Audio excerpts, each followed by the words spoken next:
বাংলা সাহিত্যের অতীত, বর্তমান ও ভবিষ্যৎ নিয়ে মনোজ্ঞ আলোচনা সভা অনুষ্ঠিত হল গোবরডাঙ্গায়। 16ই আগস্ট 2026 তারিখ রবিবার বিকালে এই আলোচনা সভা হল গোবরডাঙ্গা গবেষণা পরিষদের রাখালদাস বন্দ্যোপাধ্যায় কক্ষের রেখা দাস স্মৃতিমঞ্চে।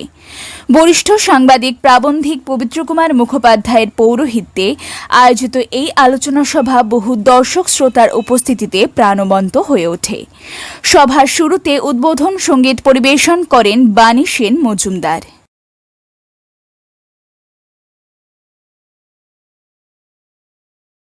বাংলা সাহিত্যের অতীত, বর্তমান ও ভবিষ্যৎ নিয়ে আকর্ষণীয় আলোচনা সভা হল গোবরডাঙ্গা গবেষণা পরিষদে। সভায় এই বিষয়ে পুঙ্খানুপুঙ্খ আলোচনা করেন উত্তরবঙ্গ বিশ্ববিদ্যালয়ের বাংলা বিভাগের অধ্যাপিকা মঞ্জুলা বেরা। পাশাপাশি তিনি উপস্থিত বিদ্বজনের বিভিন্ন প্রশ্নের উত্তর দেন। এদিন এই আলোচনা সভা সুচারুভাবে উপস্থাপন করেন গোবরডাঙ্গা গবেষণা পরিষদের কর্ণধার বিশিষ্ট বিজ্ঞান লেখক দীপক কুমার দা।